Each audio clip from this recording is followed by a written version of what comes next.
Mad Gasser.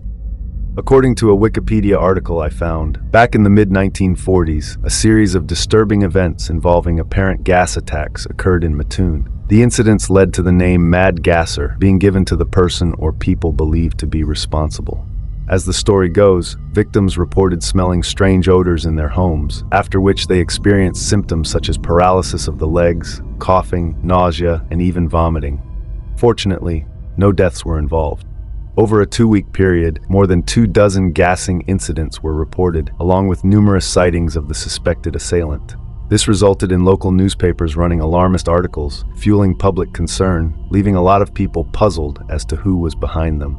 The article also mentioned that while there were reports suggesting a real Mad Gasser may have existed, or that the events were possibly caused by industrial pollution, there were also beliefs that the incidents were simply a case of rumors. According to Wikipedia, these were the real experiences related by people, with the first being on August 31st, 1944, where a supposed man named Urban Ref was awakened in the early hours of the morning by a strange odor. This resulted in him feeling nauseated, weak, and vomiting. According to Ref, he suspected he was suffering from domestic gas poisoning. At the same moment, Raf's wife tried to check their stove but discovered she was paralyzed and unable to move. A similar report came in on the evening of that same day from another individual stating she was awakened by the sound of her daughter coughing, but found herself unable to leave her bed. More similar events even poured in, with one man named Kearney actually claiming to have spotted an unidentified man hiding close to one of his house windows. Kearney's description of the prowler was of a tall man dressed in dark clothing, wearing a tight-fitting cap. Amidst all these events, none of the purported victims were able to provide a clear description of the prowler, and no clues were found at the scene of the attacks. That changed on September 5th, when actual physical evidence was found. This particular report involved Carl and Beulah Cords of North 21st Street, who returned to their home around 10 p.m. and noticed a piece of white cloth, slightly larger than a man's handkerchief, sitting on their porch next to the screen door. A master key, described as looking well used, was found on the sidewalk adjacent to the porch, along with a large, almost empty tube of lipstick. Beulah Cords picked up the cloth and smelled it. As soon as she inhaled, she became violently ill. She described the effect as being similar to an electric shock and stated that her face quickly began to swell, experiencing a series of burning sensations in her mouth and throat, and she also began to vomit. Carl Cords was also reported as feeling weak and experiencing partial paralysis of her legs. They both claimed that the cloth had been left on the porch in order to knock out the family dog, which usually slept there, so that the prowler could gain access to the house unnoticed. However, the cloth was analyzed by the authorities, and they found no chemicals on it that could explain their reaction. The article also mentioned that after these events, there were more reports and an increase in physical evidence of the attacks being reported, ranging from footprints allegedly being discovered underneath windows to tears being found in window screens. But by September 12th, local police had received so many false alarms that they reduced the priority given to gasser reports, and the local chief of police, C.E. Cole, even announced that the entire incident, if actually real, was likely the result of explainable occurrences, with one possibility being chemicals carried on the wind from nearby industrial facilities. In response to Cole's statement, the primary company, Atlas Imperial, implicated in this affair, released a statement of its own, saying that their facility had only 5 gallons of carbon tetrachloride in stock, which was contained in firefighting equipment. Their officials also denied that any quantities of their solvent could actually be responsible for the sickness in the town, reasoning that their factory workers would have experienced similar symptoms long before anyone outside the factory was affected, which actually makes more sense and seems truthful. Thereafter, the Atlas plant was certified as safe by the State Department of Health. What's really disturbing about this whole event is that even though there are reasonable facts suggesting that some of the gasser incidents, if they actually occurred, were the work of an actual attacker who carried out a series of gassings as reported by witnesses, no gas substance was ever found to explain the victims' reactions. Additionally, no individual or group was ever conclusively linked to the case. This is likely just one of those niche historical events that will remain a mystery forever. The Phoenix Lights. According to Wikipedia, the Phoenix Lights incident occurred on March 13, 1997, over Phoenix, Arizona, and nearby regions. The mysterious sightings involved a series of bright lights and unusual aerial phenomena seen by thousands of people, making it one of the most unexplained UFO sightings in modern history. The events began on the evening of March 13, 1997, when witnesses from Nevada to Arizona reported strange lights appearing in the night sky. These lights were observed in two distinct phases. First was the V-shaped formation of lights. At around 8:15 p.m., people described seeing a large, silent craft with bright lights in a V-shaped pattern slowly gliding across the sky, with witnesses claiming and insisting it appeared to be a solid, structured object rather than just lights. Witnesses stated by the article ranged from regular civilians to police officers and even pilots, who all gave similar accounts. To me, such widespread consistency tends to add credibility to the incident. Later that evening, at around 10 p.m., a series of bright stationary lights appeared over Phoenix. These lights remained in formation for several minutes before disappearing one by one. These lights were actually captured on video footage by multiple residents.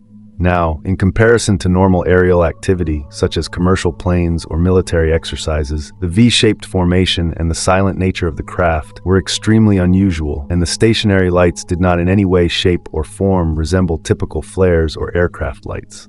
With these facts, it didn't take long before speculation about their origin began fueling. The U.S. Air Force claimed that the stationary lights seen over Phoenix were flares dropped during a training exercise conducted at the Barry Goldwater Range, southwest of the city. The flares, according to officials, burned brightly and slowly descended behind nearby mountain ranges, which would explain their disappearance.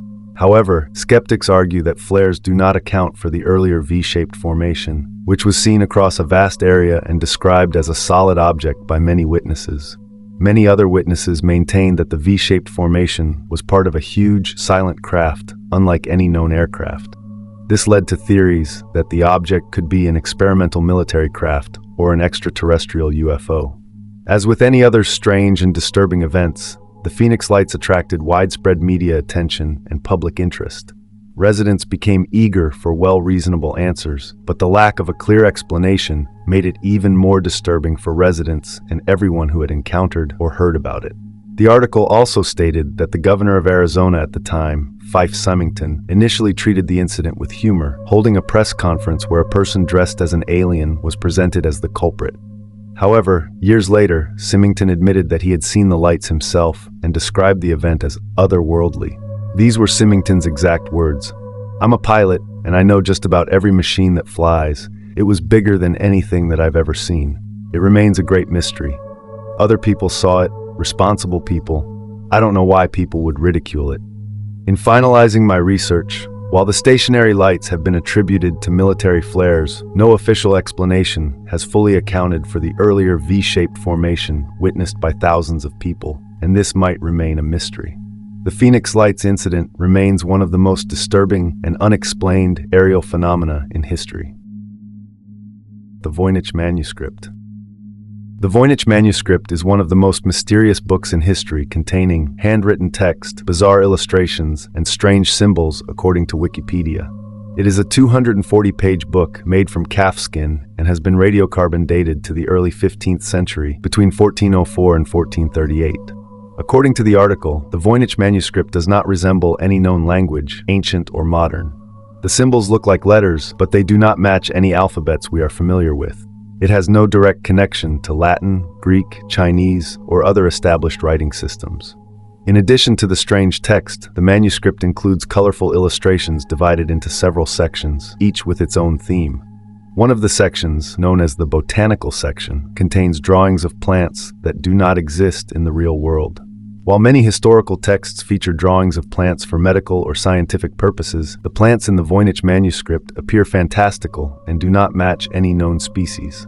Another section, known as the astronomical section, contains star charts, circular diagrams, and celestial illustrations, which appear to represent astronomical or astrological systems.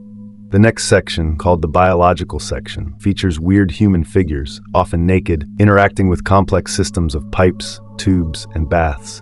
Some figures appear to be women in pools of water connected by tubes, a theme that has no clear meaning. After that is the pharmaceutical section, which includes containers and jars linked to herbal remedies, but the symbols and plants illustrated here do not resemble anything from known medical books. The cosmological section contains more circular diagrams of unclear meaning.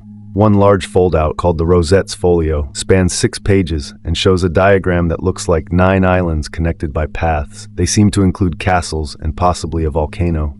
What is disturbing about it is that it has resisted all attempts to decode it. Researchers, cryptographers, and even computer algorithms have analyzed it, but no one has been able to crack its secrets. According to the article, the manuscript was first owned by Georg Baresch, a 17th century alchemist from Prague, who was confused by the manuscript and called it a mystery that had been sitting in his library, serving no purpose for many years. After his death, the manuscript passed to his friend Jan Marek Marci, who sent it to Kircher, his longtime friend and correspondent. Later, it was owned by Emperor Rudolf II, who reportedly bought it for 600 ducats, believing it was written by Roger Bacon, a 13th century English friar and scholar. The manuscript then disappeared for many years before resurfacing in the early 20th century when Wilfrid Voynich, a rare book dealer, acquired it in 1912. After his death, it passed through several hands before being donated to Yale University in 1969, where it is now housed in the Beinek Rare Book and Manuscript Library. Many theories exist about who wrote it.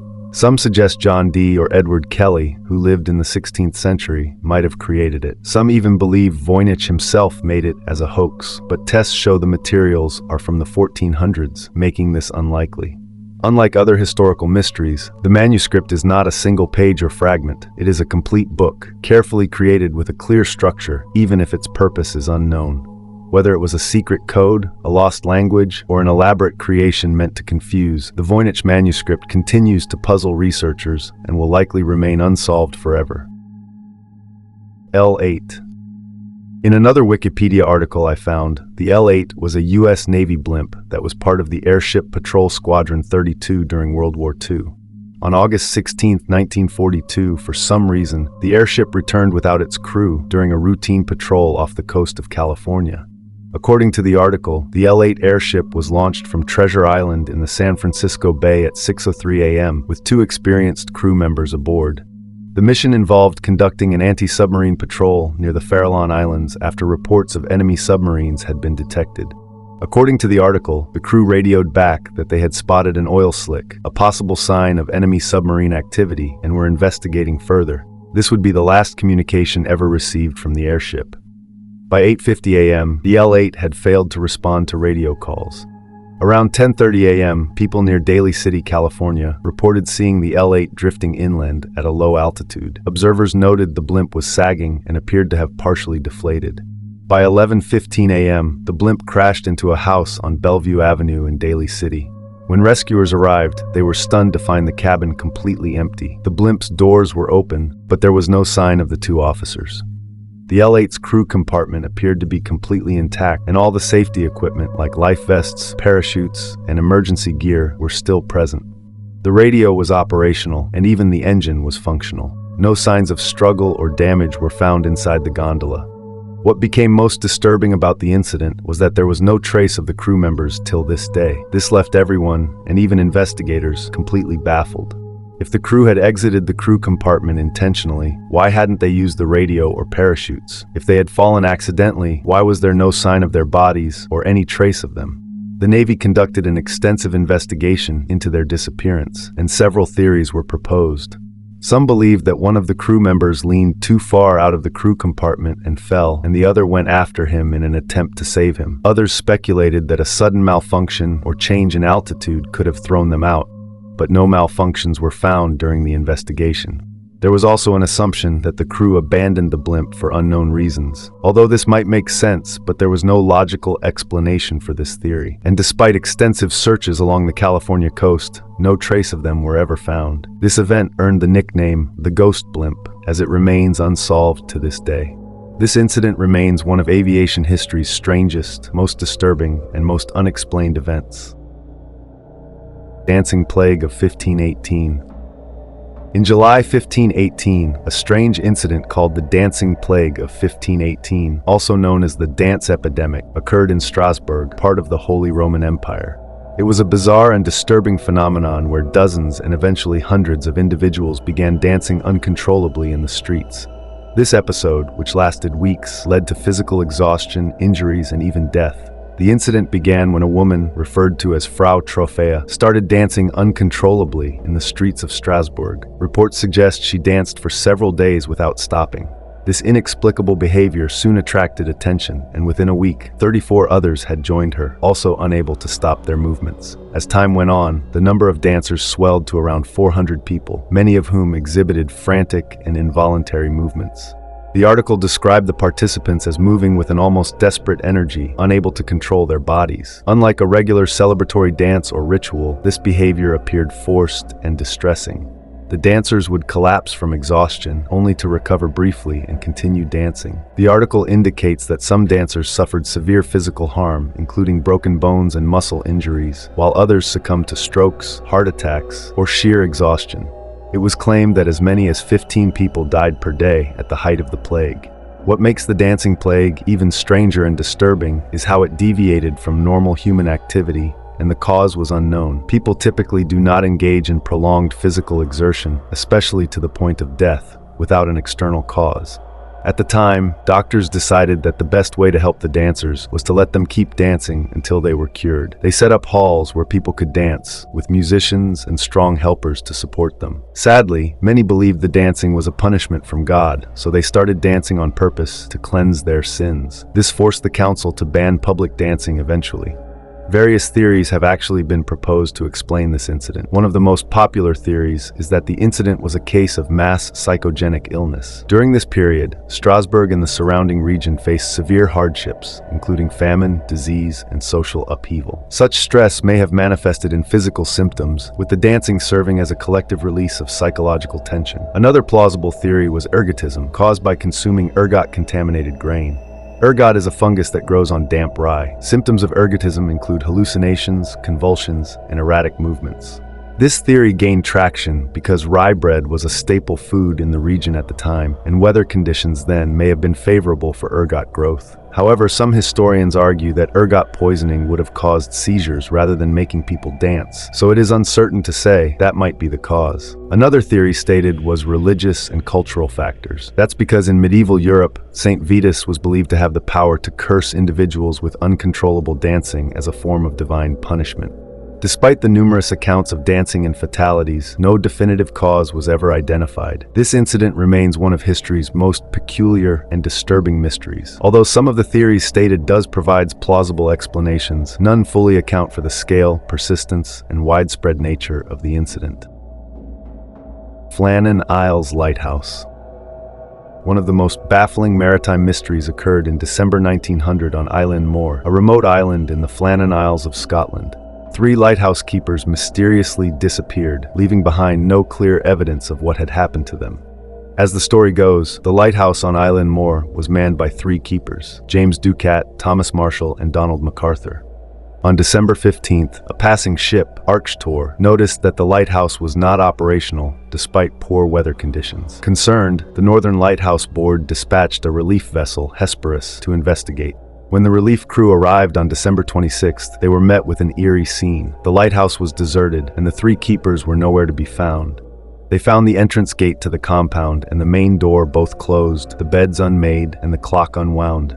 A set of oilskins was found, suggesting that one of the keepers had left the lighthouse without them. Under normal circumstances, lighthouse keepers would adhere strictly to a system where at least one man would stay inside to maintain the light at all times, especially during storms. The fact that all 3 had left the lighthouse at once was highly unusual.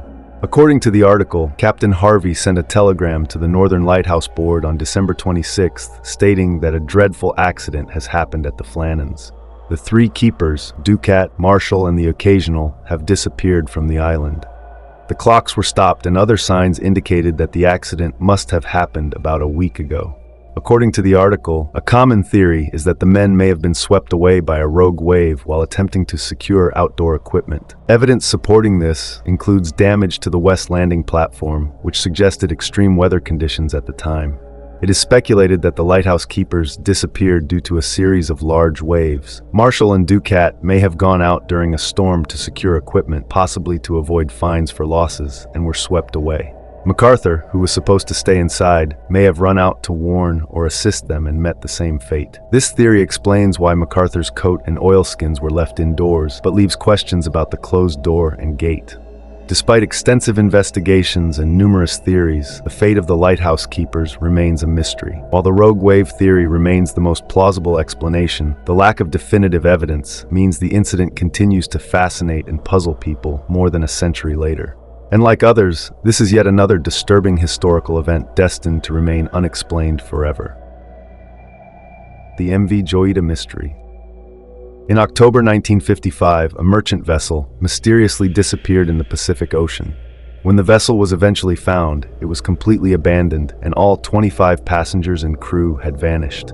According to Wikipedia, the vessel left Samoa on October 3rd, bound for the Tokelau Islands on a trip that should have taken about 48 hours. On board were 25 people, 16 crew members and 9 passengers, including a doctor and a government official.